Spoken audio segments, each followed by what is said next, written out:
Hi, I'm Graham Evans. I'm the current president of the Lost Plot, the community garden in Port Macquarie. I'm one of a long line of illustrious presidents and garden managers. This is a wonderful community garden. Children helped design these things. Costa came and helped open the garden, and we've been here for about 6 years now. Couldn't have a birthday party this year because of COVID-19, but it's a generally fun place to be. There's lots of gardening activities, lots of art and cultural activities, and we socialise really well as a group. Lots of hard work, lots of fun. We have 2 working bees each week on Thursdays and Saturdays. The garden is never locked though. The garden is always open to people to stroll through and have a look and enjoy the ambience, which many people do. Membership entitles people to come here and help themselves to small quantities of whatever we've got growing in the garden. And of course at working bees, anything we harvest gets divided up at the end of the working bee for people to take home. Lots of people don't need to take stuff home because they've got their own gardens, but there are lots of people now who are downsizing and lots of people who are living in flats and apartments who don't have access to gardens anymore.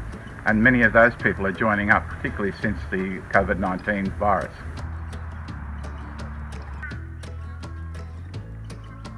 Who doesn't like spuds? This is some that we harvested the other day, and even though we had lots of members at the working bee, we still had lots of potatoes left over at the end, which will be distributed at today's working bee to members who turn up, because the Saturday crew and the Thursday crew are often quite different. Working people can't come on Thursdays, so that's the good thing about having the Saturday working bee. It enables working people to come and have a fun time in the garden. Thursdays enables retired people like myself and mothers and kids to come. It's a garden for people of all ages. We have lots of parents and children who come here, and we've got a specially constructed kids section of the garden. This is a play area for the kids, and this is a garden that they can actually plant things in. They've got beans and strawberries and things all growing in there at the moment. They even built an insect hotel to attract some native bees and other things here. Not quite sure if anyone's moved in yet, but we live in hope. I love coming to the community garden. I just love learning from all the people that have all this experience in growing food and having no food miles.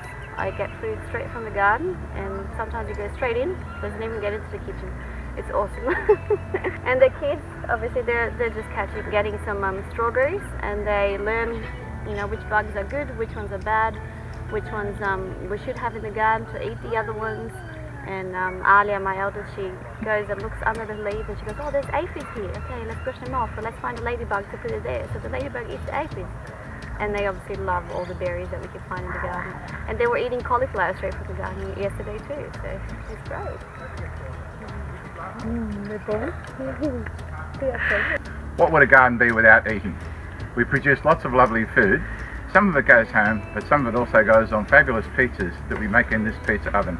Always a feature of our spring fair, where we often make up to 100 pizzas to share with the public.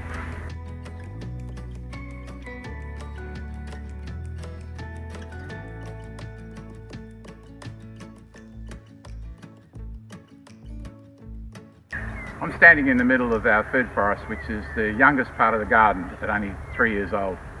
We have a few problems up here with deer, but we have some very good gardeners who are excellent at making pallets into protective devices.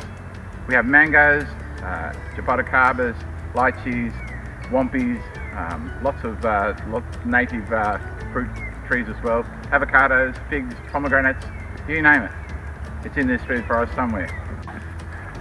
Atherton table raspberry, a native raspberry. Fruits for about 4 or 5 months, and kids absolutely love it. And highly delicious, nutritious. Why don't you grab one?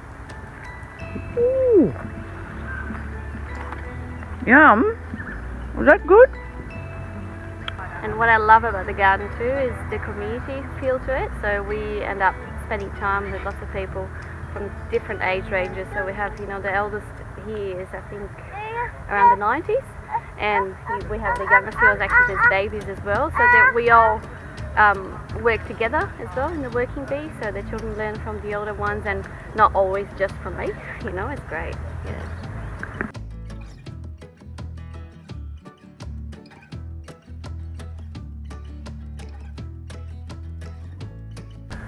Compost. Where would a garden be without it? Nothing goes to waste in this garden. Any leaves, any grass, any leftover food scraps, any cardboard, any paper, anything that can be recycled that's organic in nature goes into our compost and then goes onto our garden to produce healthier soil. Healthy plants come from healthy soil, so nothing should ever be wasted. And cutting down waste is a very important message in the modern world. Many people throw out a lot of stuff that they could actually use in their yards.